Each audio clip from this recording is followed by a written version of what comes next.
Chapter 1. The echo from Moscow. A bitter wind howled through the Kremlin as Vladimir Putin sat in his presidential office. The mahogany desk before him was littered with intelligence briefings, but one report was marked urgent in red. It was a classified file from GRU operatives stationed in West Africa. At the top, in bold Cyrillic, it read, Traore's next move, Burkina Faso defies NATO pressure. For weeks, the Russian president had remained silent.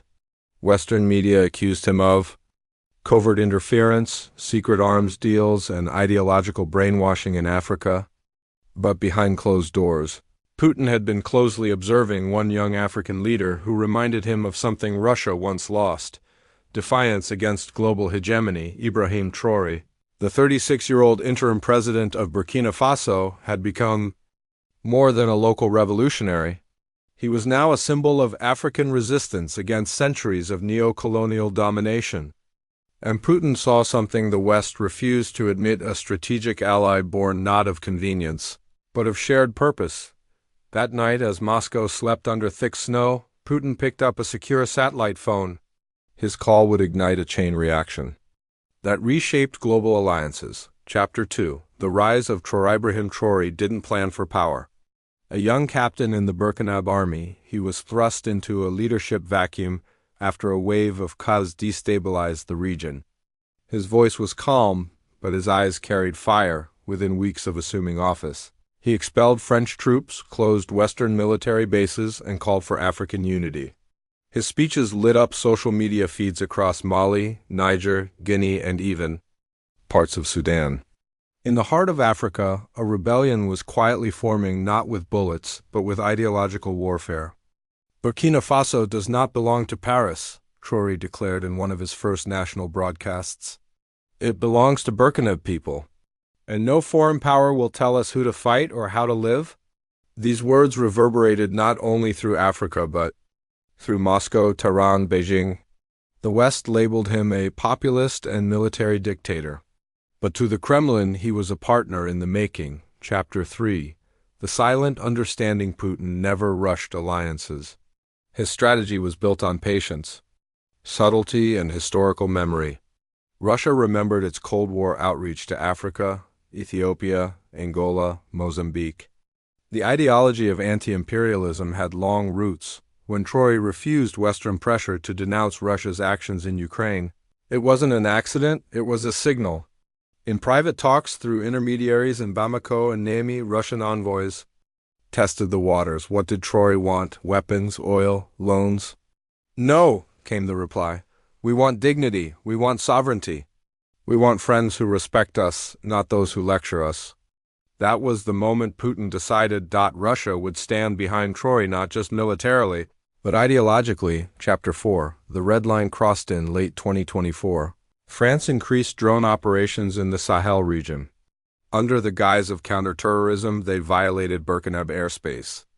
Traore responded swiftly. French diplomats were expelled, mining contracts were canceled, and anti-French protests surged. Washington saw this as an opportunity.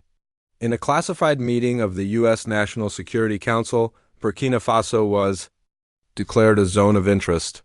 Covert plans to destabilize Traore's regime were greenlit, but by then, Russia had already begun deploying Wagner-trained operatives under a new banner, Volunteers for African Sovereignty.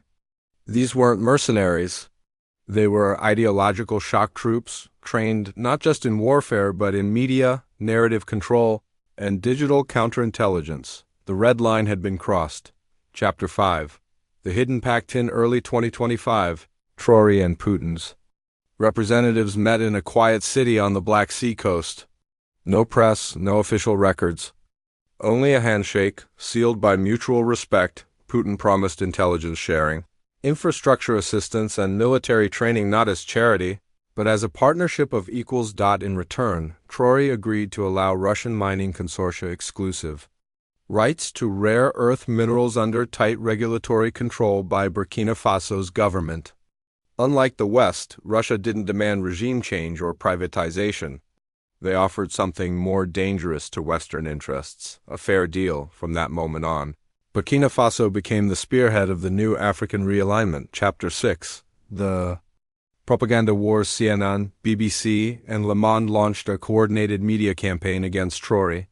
Headlines screamed of Russian infiltration, disinformation, militarized populism.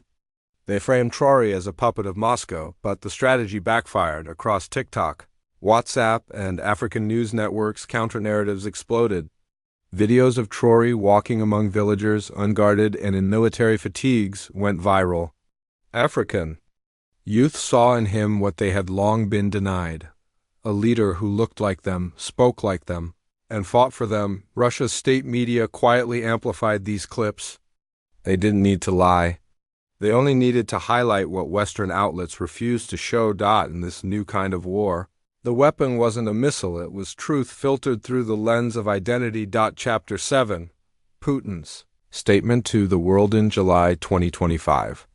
At a rare live broadcast from the Kremlin, Putin finally spoke. Russia does not seek colonies, he began. We seek partners.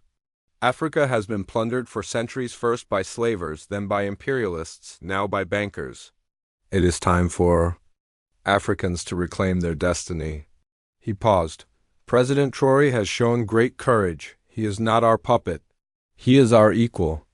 If the West fears this, perhaps they fear the mirror he holds to their hypocrisy.